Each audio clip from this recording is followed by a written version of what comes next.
And we're here. We're live. Talking My about air conditioning.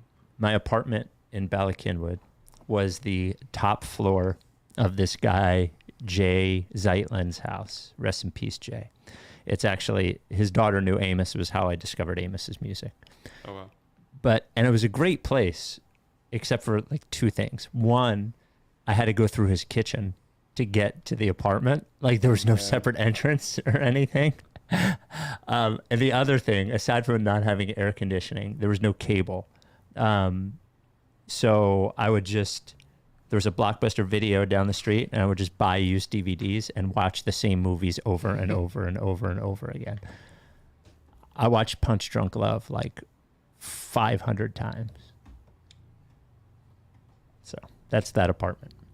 I also don't have cable, but I just stream my stuff. Was a different time. Slightly. Yeah, it was Slightly different times. 06, 05, 06, something like that is when I was in that apartment. It's a good apartment. Except for all those problems. It's a good apartment.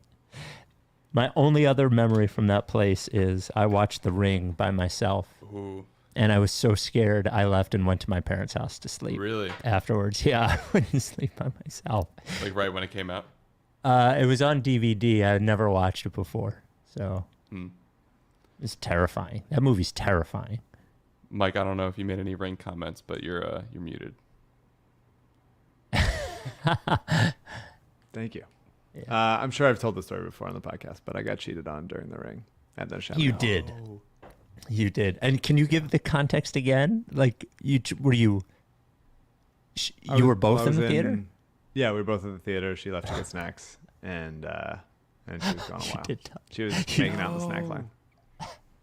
That's awful. It's such a good film too. Like now that's No, I mean that's truly the last horror movie I saw in theaters, and I think that is part of it. I'm worried if I go see it, I'm gonna get cheated on again. damn. Do you know where she is now? You know what she's doing? We have some friends in common. I hear her from time to time. But I mean, now it's just a funny story. It's a great story. It's a great story. Yeah. All right. On that note, the Rights to Ricky Sanchez podcast is presented by DraftKings Sportsbook. Sign up for DraftKings Sportsbook by using promo code RTRS, and brought to you by Briggs Auction, the official auction of the process at briggsauction.com/Ricky. Adam Ksebe, the official realtor of the process, 302-864-8643, and Stateside Urban Craft Vodka, the official sponsor of the Corner 3 newsletter with Zoe, statesidevodka.com. That newsletter will come out tomorrow or Thursday, whenever you're listening to this. Sign up at rightstrickysanchez.com/newsletter. On the show today, it is finally here. We've all been waiting. The 2022 version of the Furkan Korkmaz hype video is out. We will watch it and break it down. This is certainly a reason to watch on YouTube or Spotify. Very excited. Also, Kevin Durant supposedly staying in Brooklyn. Daryl Morey has a bad idea for baseball and a nickname I didn't know about. And if we have time, we will start grading every move that Daryl Morey has made since he's been in Philadelphia. That's right. It's that part of the offseason. A quick reminder to sign up for our Bark in the Park run team. We are at $5,300 raised. Our goal is $16,000 for homeless pets and the Providence Animal Center. We have a great Ricky shirt that is pretty weird. All you have to do is join the team and raise $50. Otherwise, just donate. RightsToRickySanchez.com. Thank you to Mortgage CS, a sponsor, also a sponsor of the Spike and Rebel Food Truck Festival over there at the Bark in the Park, as well as LL Pavorsky Jewelers, Body Bio, DraftKings, and Briggs Auction. I did mention Stateside Vodka. We have a few weekends left of summer, and what better way, what better drink to have if you're over 21 or 21 or older at those parties, those weekends of the final weekends of summer than Surfside iced tea and vodka. Only 100 calories, just the right amount of sweetness, the best iced tea vodka drink, and no carbonation, because iced tea is not supposed to have carbonation. Now, the vodka sodas do have carbonation, but they are delicious as well. Go to Stateside. Meant to be drunk at like 4:45 p.m. Oh, so it's like right. The sun is coming down, not too much yet, still warm out. crack open one of the statesides. Great treat. Yep. Absolutely. Great recommendation. That is the perfect time for that. You've got to be 21 to drink them. Go to statesidevodka.com. Without any further ado, Amos and the chef.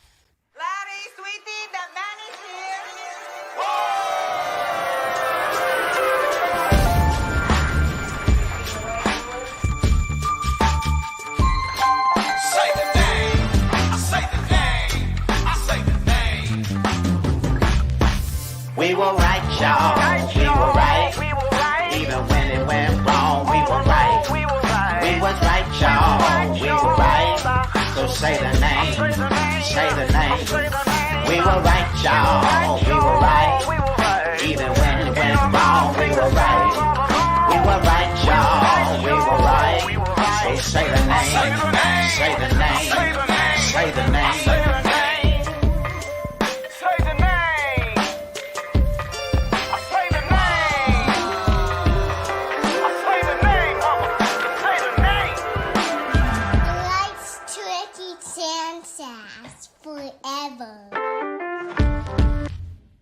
Welcome to the Rights to Ricky Sanchez podcast. I'm Spike Eskin, along with a guy who, while he is a stateside devotee, is very excited for Friday's release of the J. Harden wines. That is one Mike Levin. Oh, yeah. And I can't wait to see which blend gets released. Mike, they have something for everyone. There is a Cabernet and a red mix, a mixed red wine. So something for everyone. That's everybody. There's two Americas, and you're a Cabernet America or you're a red blend America. So I got an email. I signed up for the email notifications for it, and I got the first email today from Jay Harden. The note is from James Harden. It says, headline is "Bringing the Swag." Hello, Spike. Thank you for signing up for my J. Harden wines. You are now registered to be the first to get latest updates and news on his wine, what updates and news. It's out Friday. I hope you love these wines as much as I do. Get ready, James. So there you go. How you feeling? Feeling all right? I love it. About the wines? All right. I love it. I'm happy with it. I also, I enjoyed, he was on, he posted on Instagram 2 days ago that I didn't know he did this, but the 4th annual Women's Empowerment Brunch, which seems nice. Some speakers, Harden and a bunch of women that are excited to be there, excited to see him. I think you get to know a superstar like when they're on some other teams and they're like, okay, that's them. But then you pay more attention when they're there and you're like, look at all Harden's interests. He's empowering women. He's doing red blends. I'm excited to find out what he's up to. I'm just excited to keep learning about it. I'm getting a sense of his Instagram presence. Mm-hmm. So if I were new to all of this, an unbiased party, and I were to just learn about James Harden, I know you know all the culture things now, and I were to hear about his reputation specifically, and then hear about his women's empowerment brunch, I may be one to suggest he doesn't have the purest of intentions, but you know him better than I do, I guess. I don't know. I think also if you're referring to the strip club rumors and well, no, I mean he has a pretty heavy reputation of being incredibly promiscuous. I mean, like, oh really? I generally didn't know that. I only know I'm aware of the strip club reputation is very it permeates the culture. I mean, enjoy what you enjoy, I guess, as long as everybody's down, you know. And also, stripping, empowering. Yes, absolutely. I would strip. I wish that I had stripped. I wouldn't do it now, but I wish that in college I paid for stuff instead of working at a burrito place. I wish that I had stripped, gone to a male strip club with women throwing shit. I would like that. I wish I would have liked that for myself in the past. I would have liked to have said that and been like, guess what I did when I was younger. Would be a whole pod. Would be a whole podcast. Yeah. I do wish I had done that. If any listeners, this is just, I guess, specifically for the male listeners, but if any male listeners used to strip, send us an email. I'd like to know about it. You don't want to know about the female stripping? If there's a female? I would hear about that also. I think that's cool. You don't hear as much about male guys stripping their way through college. And I drive by like 10 or so minutes from my house. There's a barbecue place that is also a male strip club for like, I think it's like Western themed or something. I think it's an old sign. I wonder if it's still in business, but I'm going by there being like, what women are showing up to this like odd building to be like, time to watch men take their clothes off and stuff. And so I want to know. I want to be aware of it. And I'm seeing people say Magic Mike in the comments. I have been called Magic Mike before. I had a former boss. I was 21. This is as close as I came, I think. My former boss, this guy Larry, who's great. I love him. He was a gay man at that point in his probably 40s, mid 40s, and he had a softball team. And I was one of the 2 straights on the softball team. You could have 2 straights, and I was one of the straights. And I was young and in better shape. And Larry and his friends called me Magic Mike, and they started chanting when I was at the plate. And I liked that very much. I was smiling while I was batting. I enjoyed it thoroughly, and I enjoy it now. I was on a panel once last year. What was it, at Adweek or something, with this woman, Natalia. Her last name starts with a P. She's a nutritionist, very smart woman who did a podcast series for us called Welcome to Your Fantasy, all about the Chippendales, like the entire story of the Chippendales from the 80s. I listened to the first couple of episodes. It was crazy. Would have been great if you were a character. Would have loved it. Would have loved to have been a character. Yeah. On that podcast. Better than on this podcast. I'm a character absolutely. on this podcast. I'm not taking my clothes off at all. Well, that's up to you. There's video now. Yeah.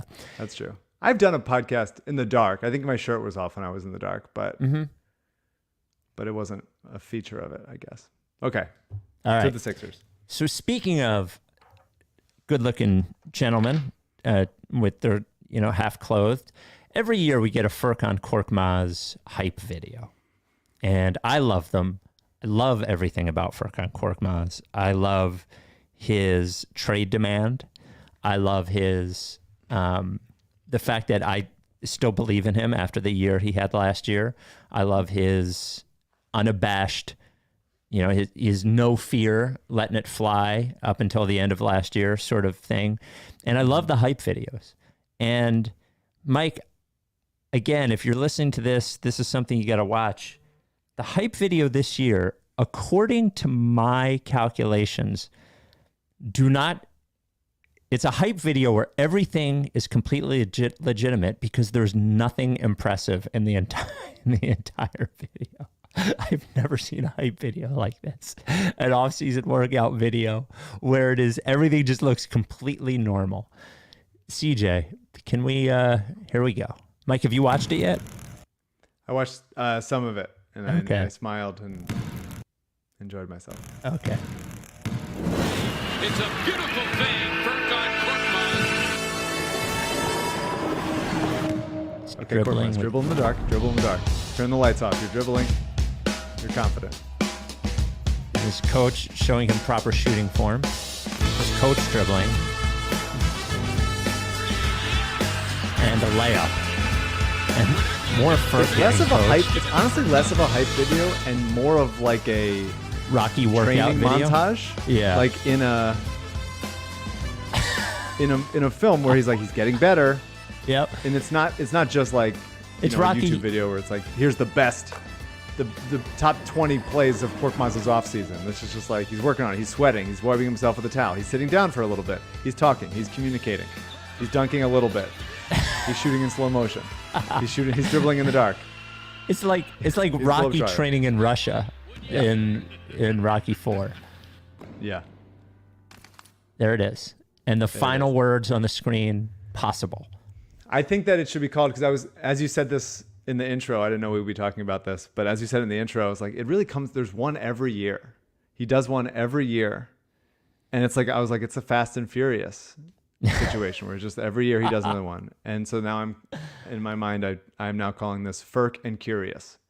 So this was Furkan Curious 4?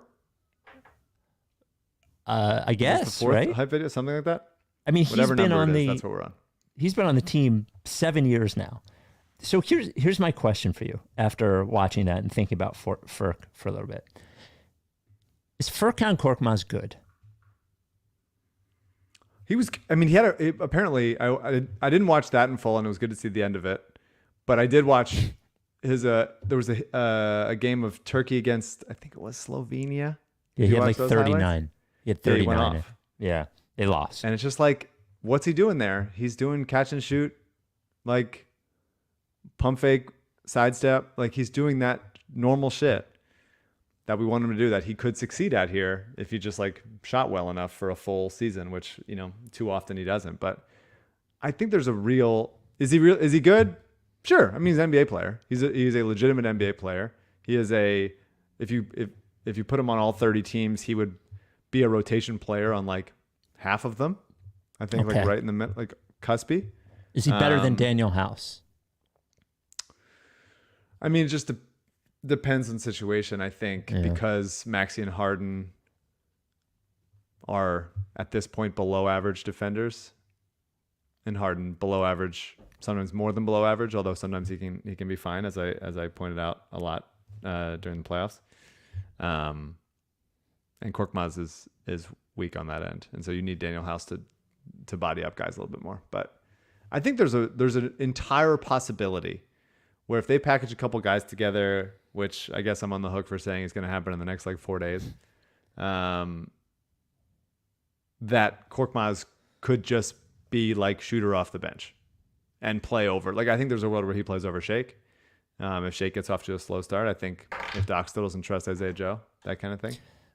Entirely you wake possible. Up, you go to sleep. What's the story of a person that slept for, 100 years or whatever? I don't know.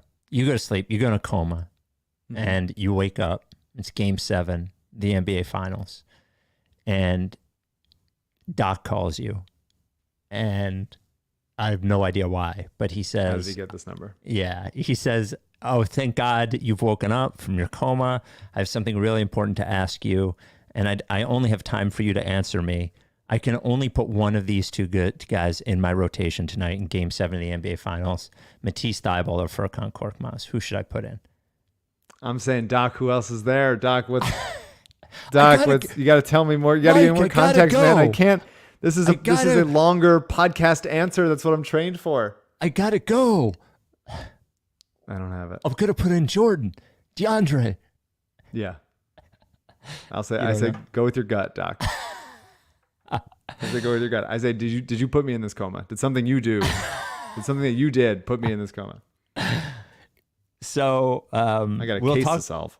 We'll talk about Durant in a second. The Brooklyn Nets championship odds went to, at DraftKings Sportsbook, of course, went to plus 700 to win the title after the news came out that Kevin Durant was going back to the Nets. Sixers still sit at plus 1,500. And to win the conference, the Nets now at plus 310, the Celtics at plus 270. Man, betting lines have always loved the Nets. It's almost like they just don't want to risk it. That's what those odds always look like to me. Mm-hmm. Sixers at plus 650 to win the East. We love DraftKings. DraftKings, safe, secure, reliable. Of course, college football coming up, pro football coming up. Same game parlay the shit out of those things. They're fun. They are fun. Same game parlays are fun. You just put a bunch of bets in one bet and the odds are longer. We love DraftKings because they're safe, secure, reliable, and most of all because they're a sponsor. Great app. Put money in, it goes in. Take money out, it goes out. Download the app now. Use promo code RTRS. Bet $5 on college football and get $200 in free bets instantly. That's code RTRS. Only at DraftKings Sportsbook. Minimum age and eligibility restrictions apply. See show notes for details. Kevin Durant. The following was released on the Brooklyn Nets Twitter, co-signed by the Brooklyn Nets and Boardroom. And by the way, the Boardroom font looks just like a font. CJ, you could probably tell this. The Boardroom font just looks like a font that comes in like Photoshop or something, or Pixlr. Anyway, the following statement has been released by General Manager Sean Marks. Steve Nash and I, together with Joe Tsai and Clara Wu Tsai, met with Kevin Durant and Rich Kleiman in Los Angeles yesterday. We have agreed to move forward with our partnership. We are focusing on basketball with one collective goal in mind: build a lasting franchise to bring a championship to Brooklyn. Mike, my question to you is this genuine, or is it a strategic move? Is it what Ben Simmons never did? Okay, this is going to be hard to trade me until I come back. I get it. I'm in, but let's work toward a trade. Yeah, I lean that one is how I've been thinking about it. Like, it's so easily seen as the kind of thing that you would just be like, well, look, man, we haven't gotten enough for you because people think you're not going to come here. So if you say you're going to come here, then people will have to raise the offer a little bit, which is, kind of arguably, I think they like totally took him for a fool, but that's kind of arguably what Utah did with Gobert, right? Where it seemed like Danny Ainge was, who like, by the way, Danny Ainge like fucking didn't retire, just lied. Did pull to Daryl, really. Just said like, I'm going to retire. They're all liars. Just totally lied. Well, It's crazy how people can just like very obviously lie. nobody cares anymore. Who cares? Yeah, people are just like, okay. Nobody remembers. But because they were like, yeah, we can just run it back with Gobert and Donovan Mitchell. And I was like, no, you can't. No, you won't. But Minnesota bought it. Alex Rodriguez, who's about to get fucking passed by our guy Albert Pujols. I'm rooting for that, by the way. I'm rooting for Pujols very hard for some reason. He's having the best. I would month love of for his him career. to get to 700. He's at what, 653? Pujols? 693. 693. I think Yeah, 693. right. Yeah. He's having by OPS as of yesterday the best month of his career. Like OPS wise, I checked every month of his career. He's having the best month of his career. I hope he's that's just like insane. steroiding the fuck out of this because I he's don't. like, why not? Yeah, God bless. He should be able to like punch the pitcher right when he gets up. He's fucking 42. He's mashing. Unbelievable. Yeah. But A-Rod bought into it, and so they had to send everything for Gobert when they shouldn't have had to. But I think that is what Brooklyn and the boardroom are trying to arrange, because he wants him to be gone. They're not going to trade him for jack shit, and he still wants to leave. So it's like, well, this is, it's August. If this was a month and a half from now, then maybe that's a little bit alarm bells. But I think this is exactly the kind of thing you put out now once you've exhausted other options and go like, all right, we need to, get the leverage back on our side. So yeah. there are a couple of interesting Twitter things. One, Patrick Beverley basically accusing Durant of like fucking up, doing this right before CBA negotiations and also making it harder for players to get signed because they were all held up by him. The other thing, so Daryl posted a photo from Into the Woods, which is a musical, with lyrics that say, "Journey over, all is mended, and not just for today, but tomorrow and extended, ever after. All the curses have been ended.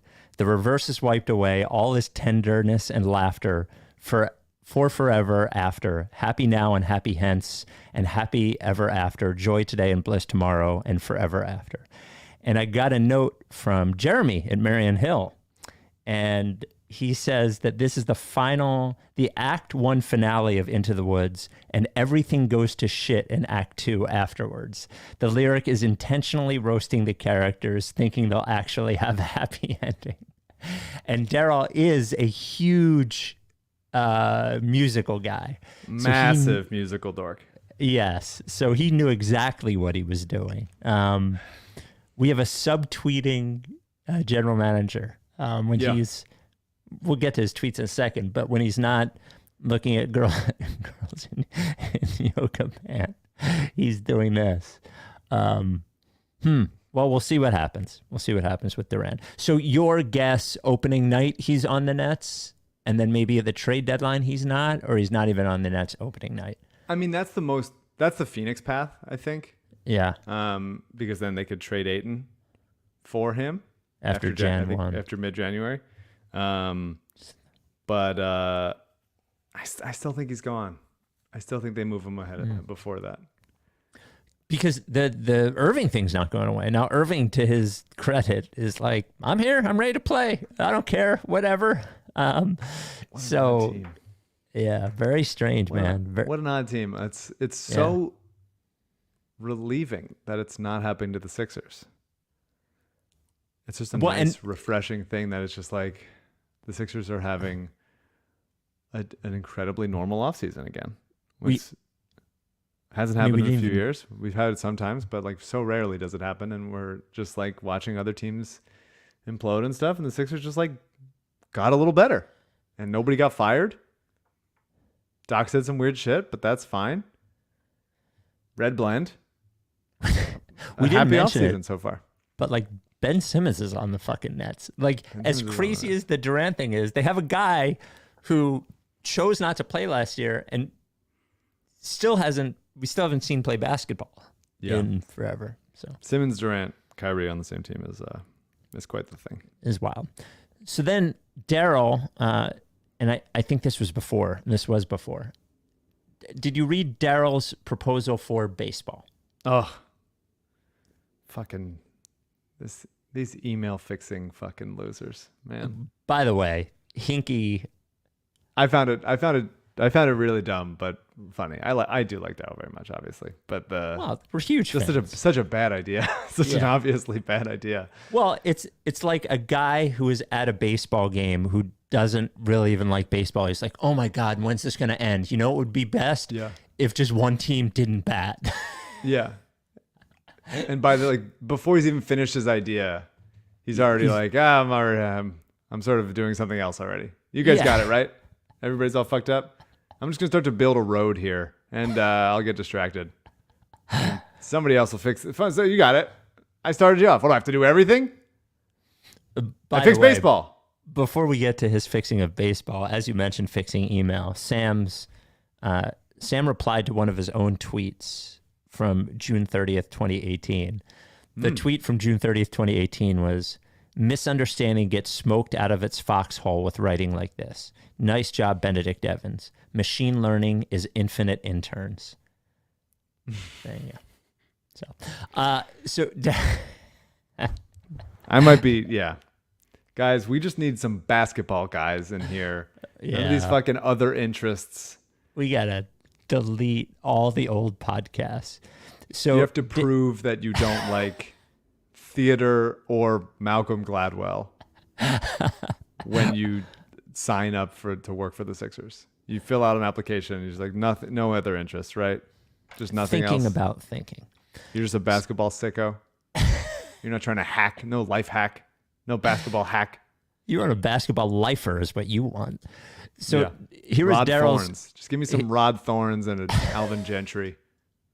Here was Daryl's tweet. Proposal for baseball. Whichever... I love you, Daryl. I'm sorry. Proposal for baseball, which I feel like we've been rough. It's such a good offseason. I was just fucking... Guess what? He's following some yoga pants account. And guess what? He had a dumb idea. All right. Proposal for baseball. Whichever team is behind is the only one who bats until they tie it or take the lead. When games are tied, everything proceeds as normal. Once the team behind comes back, and then the team that gets back to bat proceeds from the last inning they had. It would eliminate a ton of not needed at-bats without changing who wins or loses. It's just a coincidence I'm thinking of this right now. Some are confused. The basics of the game wouldn't change. Still clear bases and break after 3 outs in half innings and need 27 outs to win. You're just playing half an inning in optimal order for games to end quicker if some half innings not needed. Skipping half inning already happens in the ninth.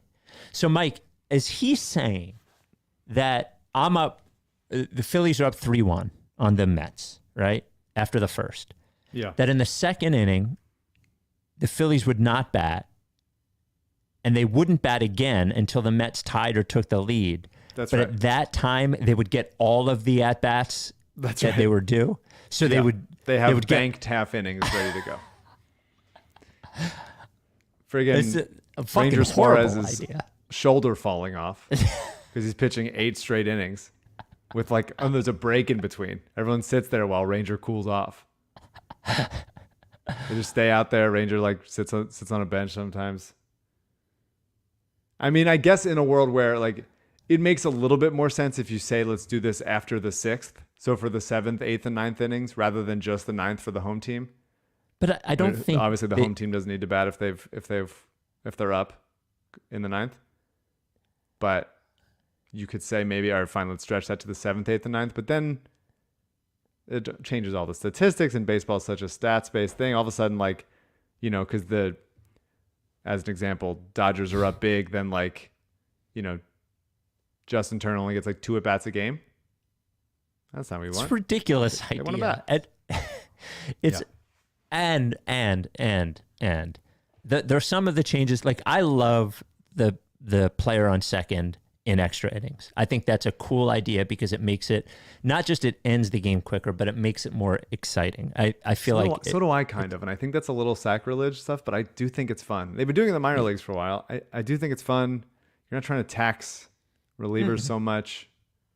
I do kind of think it's cool, and it does give you strategy. If you don't score, if you score 1 in the first, it adds an element of strategy to it just for the second, for the extra inning situation. I think it's kind of cool. Changes, I know most people don't like it, but I kind of do. Whatever the issues with baseball are, it's not like if the games were shorter. I think it's one of the things, but yeah, whatever. It's a horrible idea. I mean, Daryl's idea was very bad. But at least I think he it's was just thinking. You either like baseball or you don't. Or you don't. Yep. If games were 2 hours and 35 minutes instead of 3 hours and 15 minutes, I just don't think that that's going to convert anyone to like the game more. And so I agree with you. You're either going to like it and enjoy the ambiance and the atmosphere, and you're going to be okay. All right, I'm going to, get a hot dog in this half inning. Or if you're at home, you're like, all right, I'm going to have it on my headphones while I do something else. That's part of the, it is a slow going sport that during tense times, whether it's the late innings of a big rivalry game or in the playoffs, all the breaks in between are extremely overwrought and you're clenching. Whereas the easy, it's July, it's August, we're just we're playing, the Phils are playing the Reds right now. It's a very calm. It's on. You're checking it out. Scott Fransky doing his thing. I love You either like it or you don't. Yeah. I love baseball. It's the best. The only thing I think the shift is I think there are rules like that they could work on, but Daryl's idea a little too extreme, I think. I have a rule for basketball, and it's if you're up a bunch, then you just only play defense. You only play defense. Just keep checking until the other ball team ties at the it. top. And then it's they get it make at half court, take it for you. and then it's okay, you got to stop, and then it's your ball, and then we stop. Everybody relax for a second, and then you start it up again. It's just defense. Sixers only play defense if they're up more than 11 in the fourth. Briggs Auction has a bunch of baseball items in the newest auction. Shout out to Tom, who's been in the YouTube comments begging to talk about Briggs Auction. He went on Saturday to do his pickup. He got his Hello Kitty mini fridge and 80s and 90s baseball cards. He also says that go for the Saturday pickup, get your stuff, and then check out the farmer's market right across the street. There you go. Briggs Auction in Delco, 4-generation, family-owned and operated auction house. Auctions are sick, man. So the new one, which ends on Friday the 26th, Mike from Body Bio texted me. He's like, yo, this Briggs Auction is sick. I was like, I know. I bid on one of the Salvador Dali autographed prints, and he was like, so did my mom. So there's a bunch of Salvador Dali autographed prints, and the sports stuff in this auction are great. An 83 Sixers signed ball, team signed ball, game-worn Iverson shoes are in it too. And it's not just sports memorabilia, it's not just art, but it is furniture and electronics, vehicles sometimes too. And it happens 2-3 times a month, these auctions. They're great. They start at $1, and there's tons and tons and tons of shit. If you want to check out the auctions or bid, there's an app in the App Store or Google Play. Just search Briggs, Briggs auction, or go to briggsauction.com/Ricky. As Tom mentioned, Saturday is open pickup, or you can pick up by appointment, or you can work with a shipper. They can find you a shipper and you can get it shipped as well. Briggs Auction is great. Just hundreds of lots, usually at least 600 or 700 lots in each auction. It's just great. If you have a estate or you would like to downsize and want to do an auction, Briggs Auction should handle it for you. info@briggsauction.com is where you send the email. That is Briggs Auction. Briggs Auction. So I decided that this might take us this pod and then the next pod. Daryl Morey has been here. His first official move as 76ers president of basketball operations was November 18th, 2020, and he selected Tyrese Maxey. And that was almost 2 years ago. And there are a bunch of moves. And I thought with a little bit of hindsight, we could go back and grade Daryl's moves since becoming president of the Philadelphia 76ers. Obviously, with that 21st pick, Maxey, Daryl gets an A. The rest of the draft, and I think we can grade the draft as a whole, Theo Maledon, Tyler Bay, Isaiah Joe. They didn't take Teo. Oh, they didn't? Yeah, I mean, that was a draft for someone else. For somebody else. Okay. And then Bay ended up going to the Mavs. But they picked, so Bay, Joe, and Paul Reed. I mean, with Maxey in the draft automatically gets an A, right? I mean, even if no other pick pans out. Yeah, those are all picks for other guys. I think it's Maxey and B-Ball Paul. And Joe. That's an A. And Isaiah Joe, that's right. That's an A+. Like that's 100% an A+. That's as good of a draft with 21, 49, and 58. That's an A+. Paul Reed played good. Let's say good enough, broadly. Backup center minutes in the playoffs.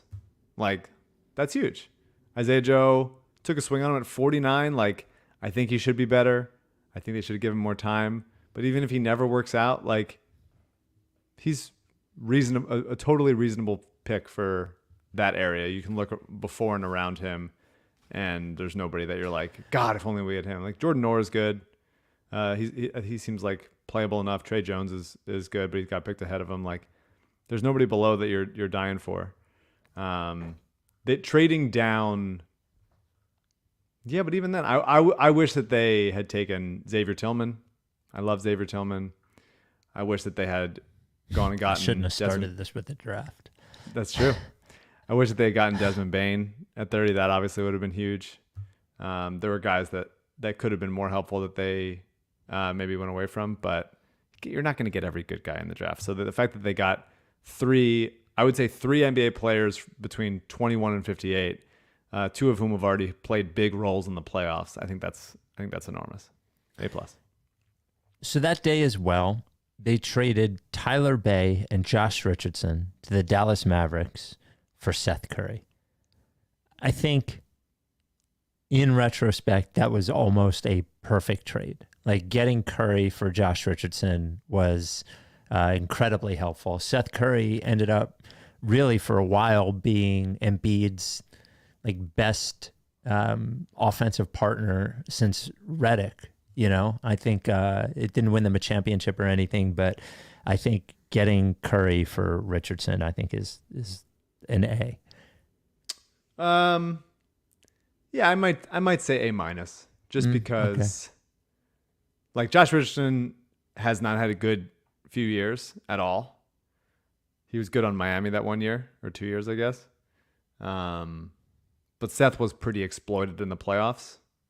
Yeah. Over and over again in that Atlanta series. And even though he was more helpful than Josh Richardson was, still got a guy who, you know, very much a one-way player.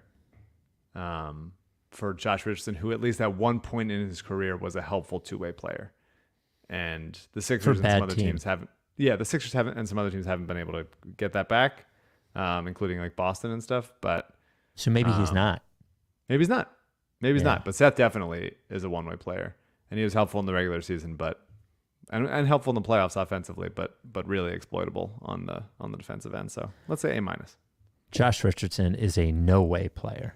He is theoretically a good player. Now, by the way, when I was looking up the record of moves, it is noted on Daryl Morey's basketball reference page that his nickname is Slippery Eel. Were you aware of this nickname? No, I saw his response, and I know that that's a Kevin McHale post move. Didn't know that anyone called Daryl that, but he said Danny Ainge did. Also a play on, of course, there is a Morey eel. So maybe it's just one of those things where they're like, Morey eel, slippery like something. eel. It's not Yeah. it's not a good nickname. It doesn't roll off the tongue. Fucking horrible nickname. 2 days later, Daryl signs Dwight Howard to a 1-year minimum contract deal. I will give him a C. That's fair. He was better in the regular season than we thought he was going to be, so I was leaning C+, but like I'm fully playoff pilled. Yep. I am disregarding the regular season for anybody except for young players that I am biased to want to succeed. So Dwight being good in the regular season means nothing to me. So I think, yeah, C. I love seeing the Ryan Brokoff signing in there, which is great. I forgot about him for a second. They signed Get him him on the we shirt. Yep. So the next meaningful deal is the Sixers trade Horford, Mičić, and Maledon, and a 2025 first-round pick to the Oklahoma City Thunder for Terrence Ferguson, Danny Green, and Vincent Poirier. I forgot about Poirier. This was all draft night. Yeah. Oh, Poirier, he was bad. Oh, he was Well, real bad.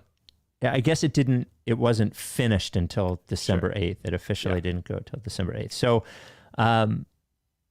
Mičić will be a guy that we every year look at his EuroLeague stats and wait for him to come over. I think he's 30 years old at this point, isn't he, Mičić? There was talk about him playing for the Thunder this year, but I don't think it's happening. It's funny. Obviously, Al Horford is still an incredibly helpful player, as he showed this year. And you shouldn't have to pay to get off of Al Horford's contract. That said, the contract was a lot of money, and the Sixers were in they had to get rid of him. They did get Danny Green, who was incredibly helpful for 2 years here. Incredibly helpful. Probably their best two-way wing player. I'm going to go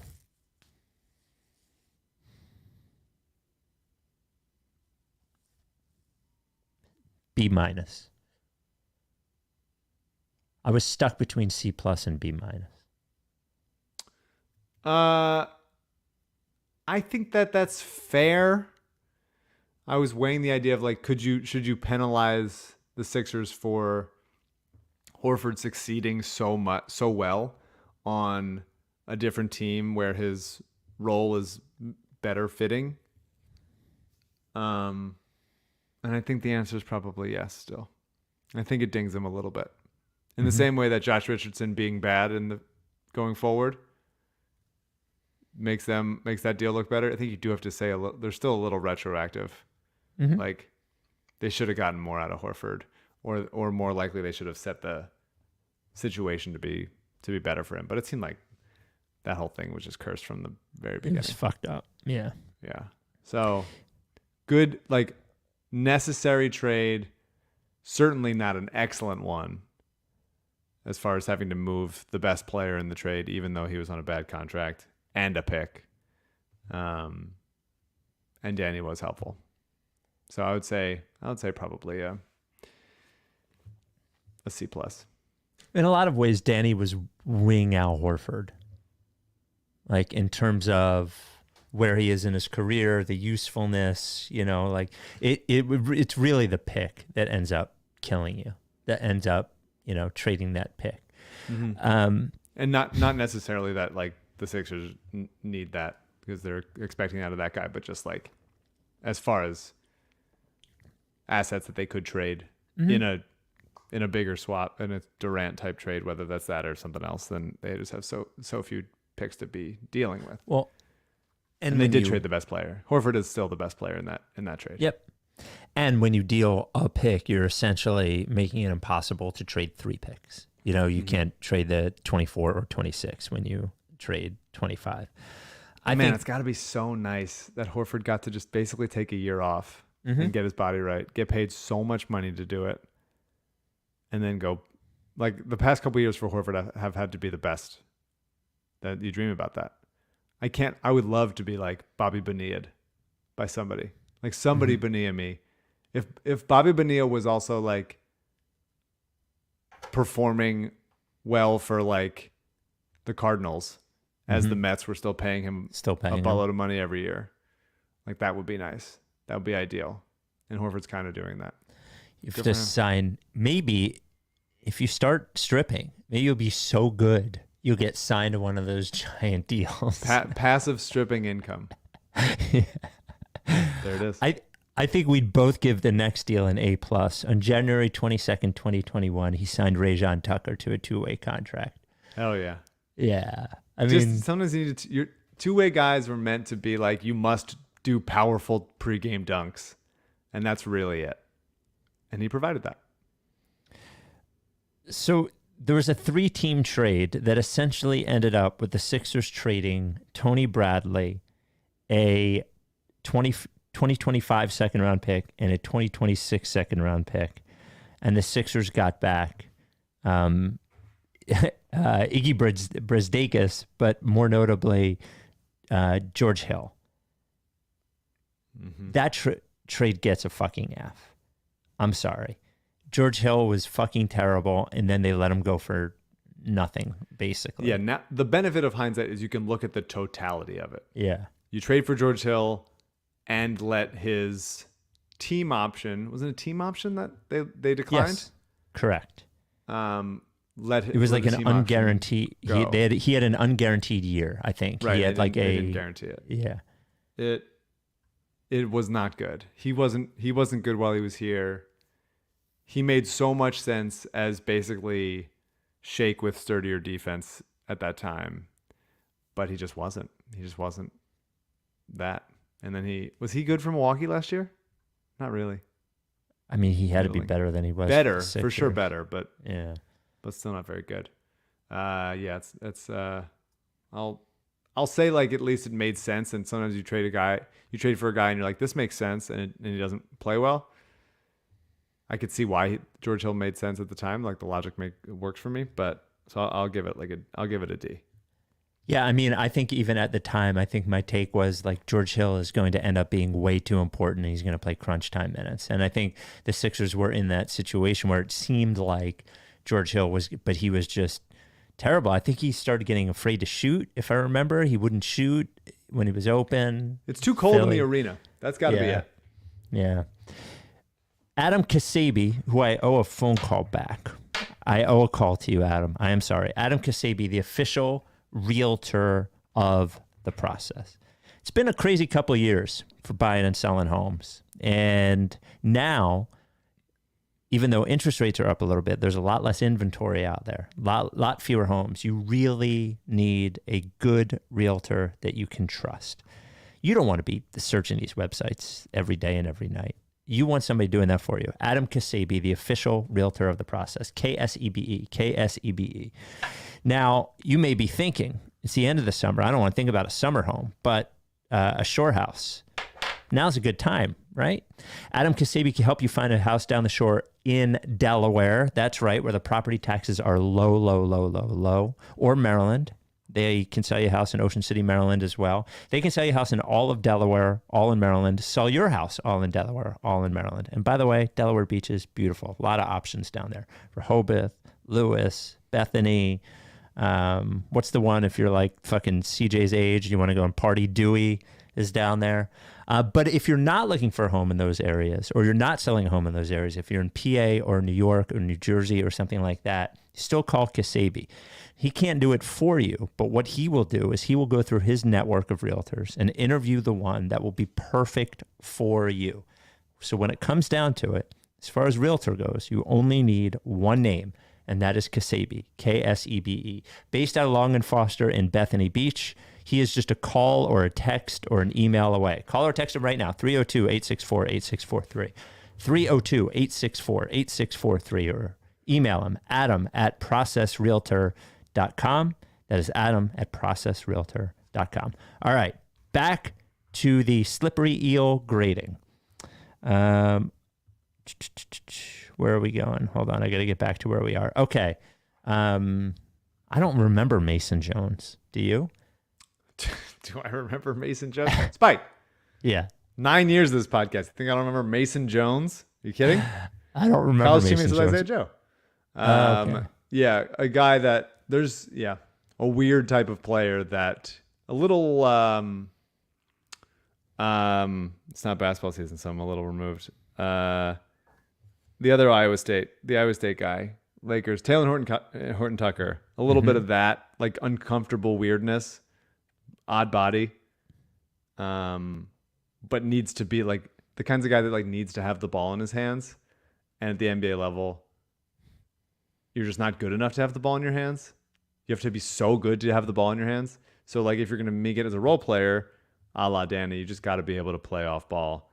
And I don't think Mason quite figured that out. And that's why he's kind of like a quad A type player. Do you remember the Anthony Tolliver 10-day and then the Anthony Tolliver contract for the rest of the season? Mm-hmm. He was so happy to be there. Just adding guys' names. He was just like, missing threes. I remember his first three he airballed. He looked so old. He looked very old, yeah. The final move of the season, I guess this was after the season, signed Gary Clark to a 2-way contract. I can't remember. It must have been after the season, right?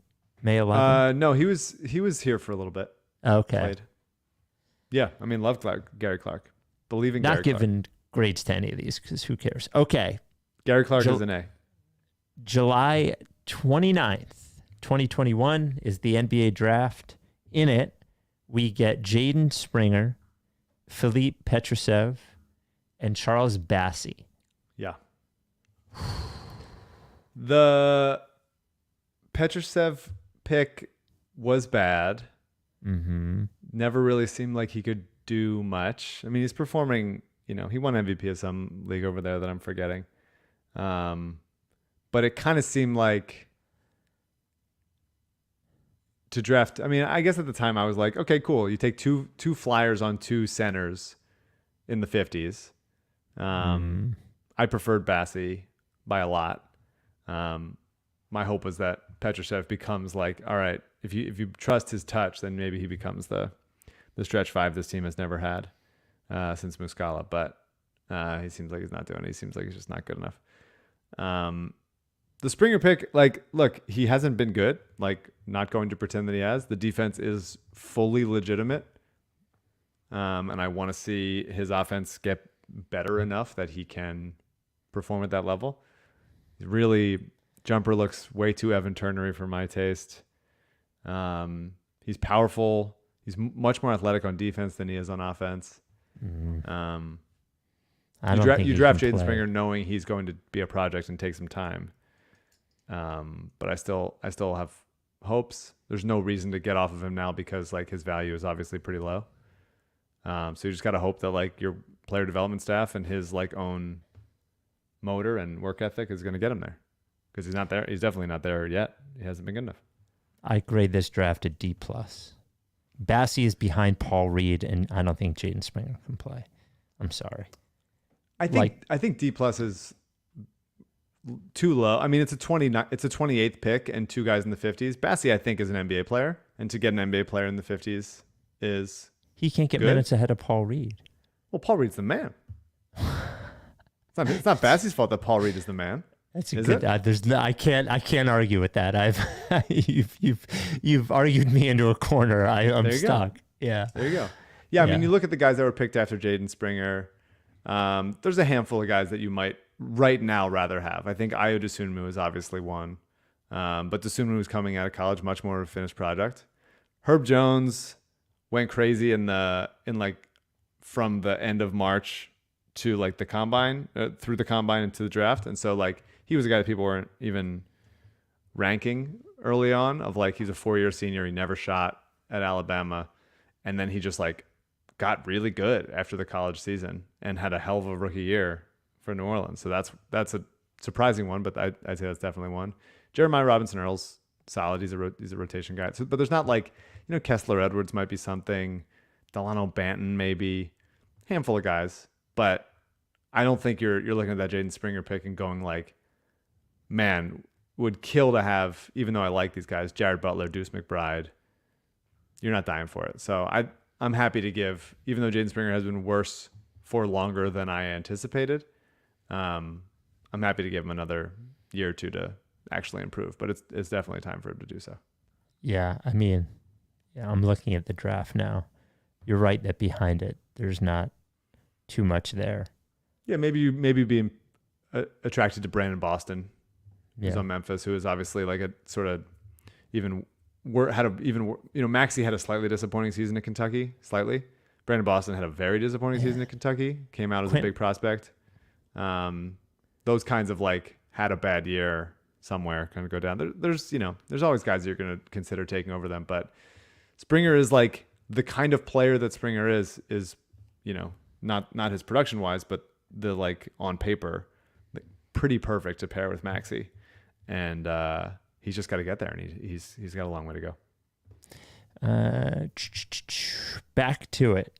So I would give it like a C- so far. Okay. So the next meaningful move here, the Sixers signed Andre Drummond to a 1-year minimum contract. I'm sorry, the C-. It's a minimum. That's the thing, is that it's a minimum, and but he was never going to be able to play in the playoffs. They traded him like as value in a trade that got them James Harden. Like They traded Ben Simmons and 2 first-round picks, like for sure. But Andre Drummond was someone that Brooklyn wanted, and then Brooklyn then started him for a while. That says as much about Brooklyn as it says about Totally. Yeah. But he was pretty damn good when he was here, and Embiid seemed to like him. Friendly guy, seemed to be happy to play with him. Came over, left in the James Harden trade. I think it's an uninspiring play, but I think it's good. I think it's a B+. And I still obviously believe for the minimum, for the production he gave you on the minimum, I think absolutely. I think absolutely B+. And I might be, some people would say it's obviously a lot higher than that. I think in the playoffs he would have been bad. He would have kept playing.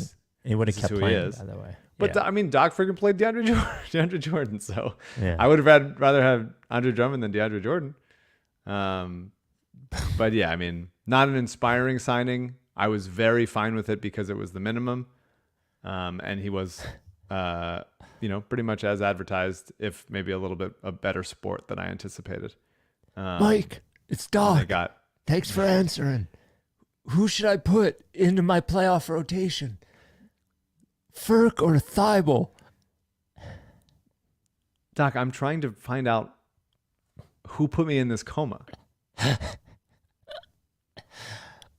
And I feel like you're a prime suspect. You keep calling. Yeah, I think just Andre's fine. It was fine. I give it I think it would have been worse had he been allowed to play playoff basketball for the Sixers. But because he got James Harden here, I'm happy to look past it and give it a B+. All right. We will save the rest of them for the next pod.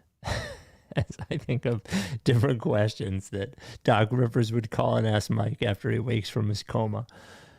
We will we'll talk to you next time. Daryl Morey's nickname is Slippery Eel. Are you done with TTP? Yeah. Lick face.